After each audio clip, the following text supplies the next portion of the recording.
What's up, guys? Rick from DFS On Demand here with this week's betting preview for the John Deere Classic. Working in a little bit of sports betting recent weeks here, obviously with the legalization of sports betting coming across the U.S. in a lot of different states.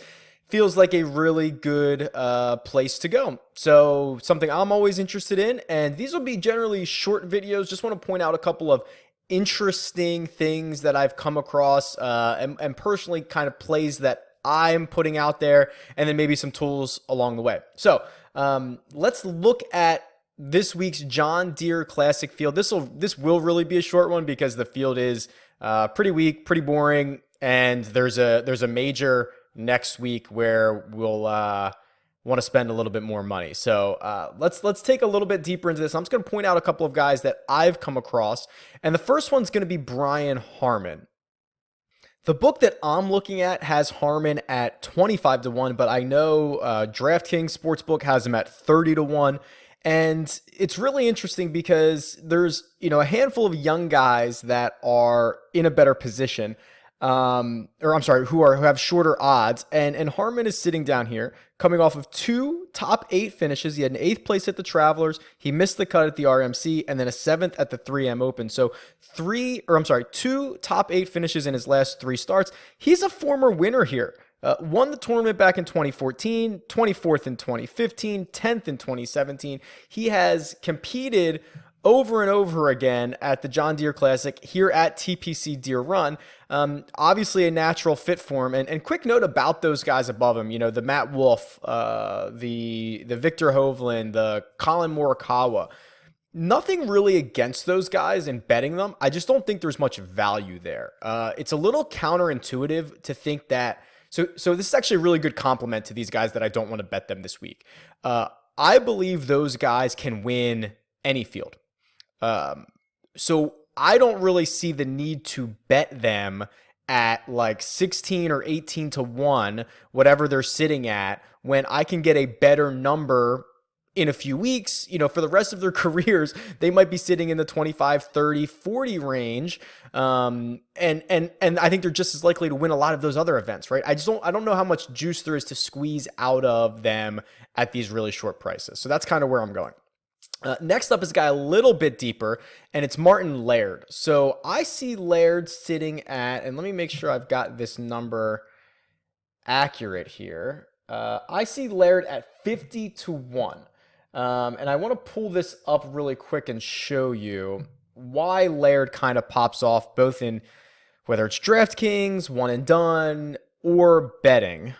So I've got the field loaded up here on DFS On Demand. This is the strokes gained tool.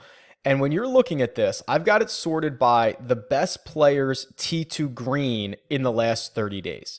Martin Laird is 5th on this list. He's averaging 1.5 strokes gained per round in the last 30 days. He had 2 really stellar rounds at the 3M Open. He's only lost strokes 3 times in like his last 10 starts, but 2 of them were basically neutral rounds. So he's playing really, really well. But the other part of this is here, where he is actually one of the, I don't want to say it's the worst putters. There's a very clear distinction here. One of the players who is putting the worst to his expectation. So he is a slightly positive putter for the 2019 season, about 1/10 of a stroke per round. He's losing nearly a full stroke per round in the last 30 days. And I want to be really clear here. This is not what we're looking at on the strokes gain tool, or the things that I generally talk about, is not always just team no putt in terms of you can be a great ball striker and I don't care if you can putt. I do kind of feel that way. But there are guys that are going to lose strokes putting 20 rounds in a row, right? They're just not good putters. That's not the case here. I like to look at guys that are putting below their baseline.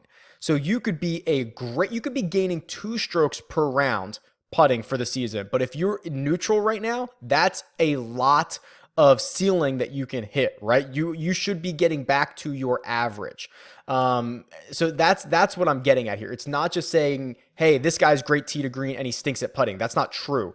I'm trying to find strokes in his game that we can get back to, and that's what Laird offers. So big difference. I know Twitter's having a fun time with team no putt and all that stuff, but there is a difference here. Okay. And then the third guy that I want to talk about is much longer. I see him at 150 to 1, and it's Sam Saunders. And this is pretty much a dart throw. When you're down in the 100s, 150s in a regular PGA Tour event, it's one thing. When you're there in this field, the class of players is pretty weak. But there's a couple of things that Sam Saunders has going for him. He has played at least better as of late, which means he had a top 25 last week at the 3M. Let me see if I can find him here. I'm pulling him up. Sam Saunders. There he is. Did you guys know that he's Arnold Palmer's grandson? I don't think anyone has ever mentioned that. So, yeah. So 23rd last week. He has a top 25 at the John Deere Classic in the past. What he has going for him is that this is going to play like I'm not going to say web.com tour event, a Corn Ferry tour event, where you're going to need to be like 25 under par to win this thing. And we have seen him go really low at times. This is a better setup for him than most other courses. So it's certainly a dart throw, but one I'm willing to kind of take. All right. So those are the three guys that I'm probably putting outrights on. We'll keep a small card, but I do want to introduce this head-to-head betting tool that I've been working on. This is not live yet. I will show you a sneak peek of it. It's on my back end. You can't find it anywhere. It will be available on DFS On Demand, hopefully in the next couple of weeks.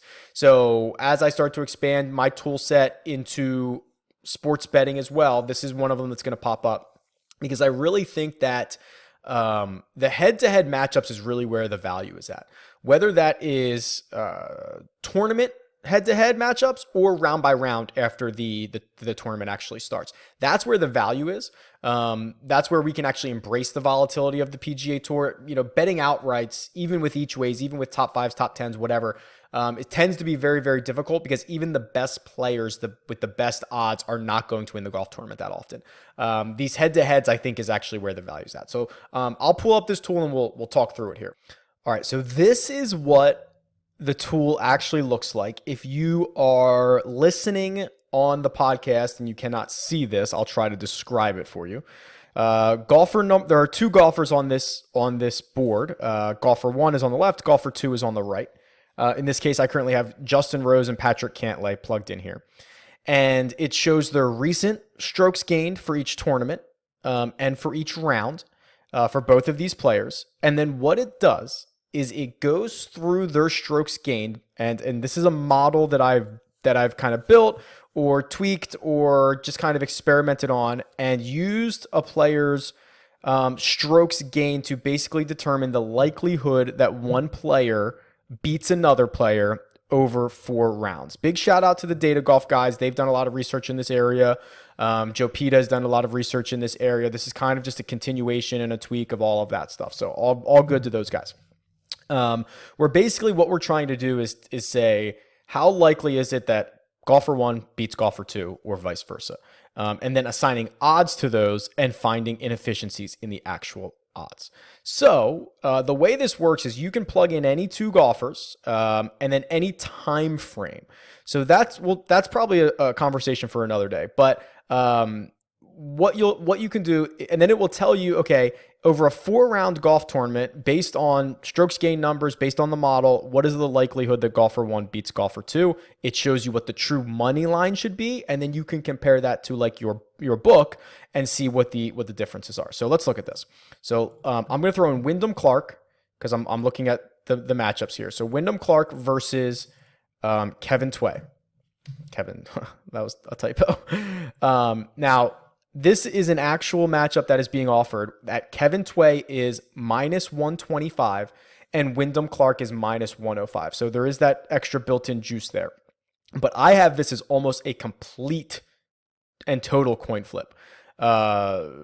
this is one of the closer ones I've ever seen, where Wyndham Clark is 49.96% to win this, and Kevin Tway is 50.04. That is a pure coin toss. So I don't think there's enough value here, but what I could do is I could look at this and say, okay, well, this is a coin toss, and actually I shouldn't even play it because I'm still paying the juice on Wyndham Clark at minus 105. But the point being, Kevin Tway is not worth the minus 125 odds that I would have to lay. He's much closer to even.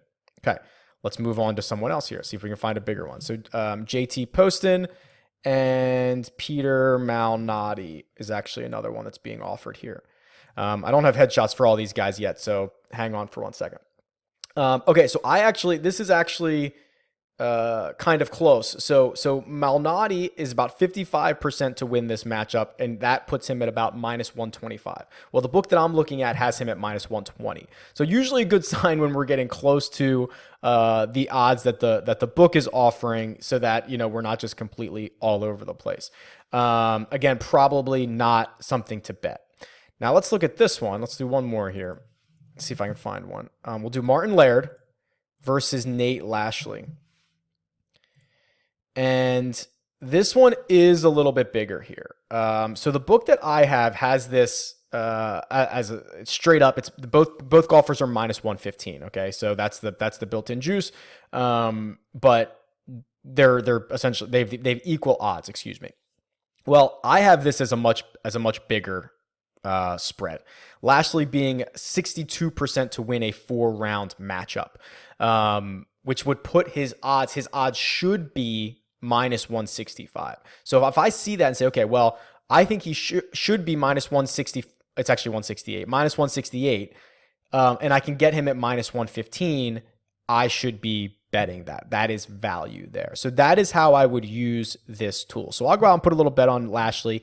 This is still being tweaked. Like you can go through and like if I change the time frames to more recent, it would even help Lashley more because of his recent win. I can kind of tweak this, and then there'll be some course history. So this is part of the model that I'm working in. There's already a lot of stuff in there, but I really like where it's at. So this is how I would use it. We will use this more week to week, and we'll go from there.